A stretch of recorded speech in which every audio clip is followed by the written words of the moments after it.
Bonjour et bienvenue pour ce Hit Story. Je suis très heureux d'accueillir pour la première fois dans l'émission un artiste au style musical unique qu'il faut voir absolument sur scène. Et ça tombe bien, il est au festival Sémaphore en chanson. Bonjour Alexis HK. Bonjour, bonjour. Alors j'ai une chanson coup de cœur dans votre répertoire. C'est le dernier présent qui est sorti en 2012. Qu'est-ce qu'elle représente cette chanson pour vous ? Ah, c'était une chanson que j'avais écrite en 2012 parce que le calendrier Maya annonçait que ce serait la fin du monde à la fin de l'année 2012. Et donc ça m'a fait réfléchir à cette histoire de fin du monde et je me suis dit qu'en fait la fin du monde, c'est pas la fin du monde au global. C'est si vous perdez quelqu'un que vous aimez, c'est la fin du monde pour vous en fait. C'est la fin du monde, c'est une affaire personnelle, c'est une affaire affective. Après, il y aura peut-être une vraie fin du monde, mais ça, c'est autre chose. Oui. Mais c'est la fin du monde tous les jours, en fait, pour quelqu'un. Oui. Et donc, c'est cette idée-là qui m'a donné envie de dire, oui, effectivement, le présent, il faut en profiter, quoi. Le présent, c'est le seul temps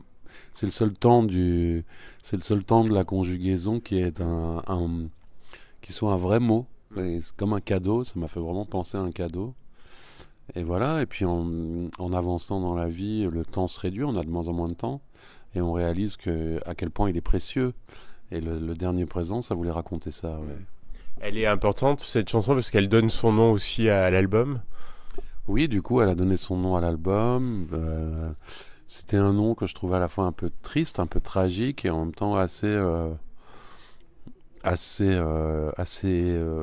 évocateur.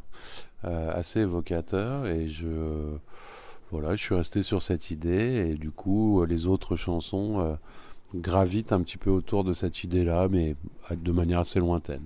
Ouais. Et elle est née rapidement ou ça a pris plus de temps dans la création ? Celle-là est née assez vite. En fait, j'ai rapidement trouvé le premier couplet et une fois qu'on a trouvé le premier couplet, ça s'enchaîne généralement. Le plus dur, c'est le début. Mais celle-là est venue assez vite. Ouais. Quel souvenir vous gardez du clip où vous étiez en tenue de mariée ? C'est un souvenir complètement surréaliste. On m'a emmené en Islande et on m'a mis un costume de mariée. J'aimais beaucoup cette idée de courir après la femme qu'on aime, comme ça, de passer son temps à courir dans des paysages complètement fantasques. C'est des souvenirs, avec le recul, assez surréalistes en fait. Ouais. Puis c'est surtout, faut surtout se figurer qu'au départ, on écrit juste une petite chanson avec sa guitare. Donc quand elle vous fait prendre l'avion, quand une chanson vous fait prendre l'avion, ça veut quand même dire qu'elle a quelque chose. Oui, ouais. Oui, ouais. C'est un morceau qui a justement bien plu à votre public. C'est un morceau qui a bien plu à mon public. Je l'ai même vu cité dans un livre. Un jour, on m'a fait suivre un livre je me souviens plus du nom de l'auteur. Mais où c'était cité à l'intérieur, ça m'a beaucoup touché. Il y a des chansons comme ça qui marchent un petit peu mieux, ouais. Vous la faites régulièrement, on imagine, sur scène ? Oui, je la fais encore. Elle a toujours sa place. Dans les concerts. Et elle est là comme un souvenir. Et puis pour le public qui me fait l'honneur de venir, je sais que ça leur fait plaisir, ouais. Elle est prévue la setlist au Sémaphore ? Ouais. Elle est prévue, c'est ça. Ouais. Heureux d'être là, on en parlait un petit peu en aparté, donc avec les potes, vos potes qui sont là avec vous, Renan Luce et Benoît Dorémus. Oui, c'est toujours des cadeaux. En fait, moi, quand j'ai commencé à vouloir faire ce métier, il y avait le fait d'écrire des chansons, de raconter des histoires, mais il y avait tout un environnement qui m'attirait. Et l'environnement, c'était celui des amis, de mecs avec qui on partage de la poésie, on partage des paroles, des mélodies. Et Renan et Benoît, voilà, c'est mes plus proches camarades dans ce métier, c'est la famille en fait maintenant. Donc quand on a la chance de se retrouver comme ça, c'est toujours un vrai plaisir. Mais même si on se retrouvait pas là, on se retrouvera en vacances l'été prochain, parce que on est vraiment très proches.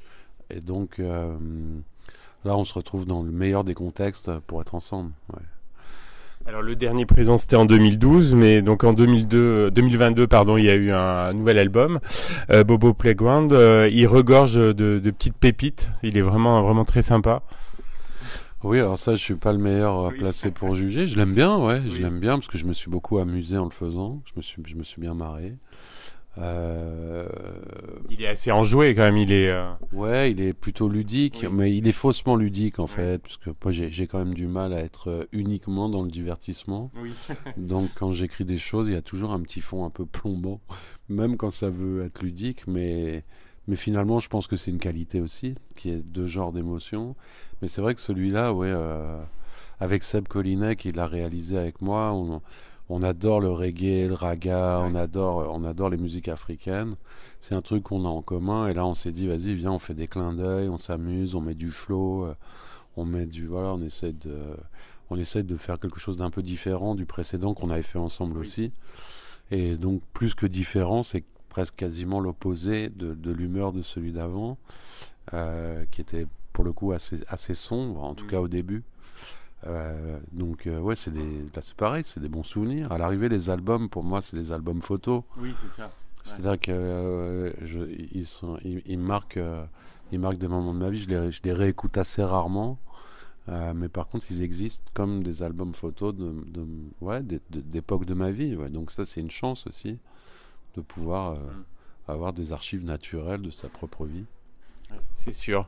Dernière question, Alexis HK, quels sont vos projets là pour les prochaines semaines? Est-ce qu'il y a beaucoup de scènes ou il y a d'autres choses aussi en cours Oui, il y a d'autres choses en cours.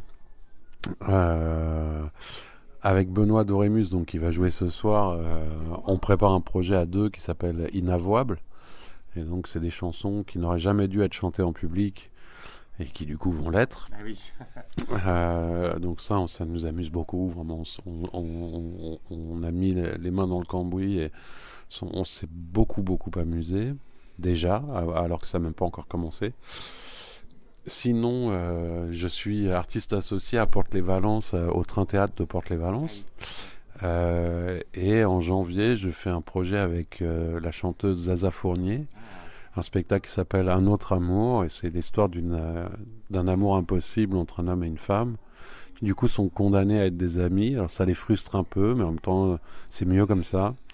Et donc ça raconte toute l'histoire d'amour qu'on n'a pas vécue et qu'on vivra jamais, puisqu'on n'a pas le droit. Donc ça va être assez marrant. Donc oui, j'ai pas mal de choses sur la fin de cette année, sur le début de l'année prochaine. Je fais aussi de la formation, donc je fais beaucoup d'ateliers. Je vais sûrement aller à Dubaï en avril prochain dans une école française Ah oui. pour faire écrire des chansons. Je vais faire des ateliers avec des centres de rééducation à Porte-les-Valences aussi. J'ai pas trop le temps de m'ennuyer. Oui, bien occupé. Ben, en tout cas, on vous souhaite plein de bonheur avec toutes ces activités. On va apporter du bonheur à nos auditeurs en réécoutant le dernier présent. Et puis, ben, on se dit à très bientôt sur Logos FM. Merci, Alexis HK. Merci à vous, merci beaucoup, à bientôt.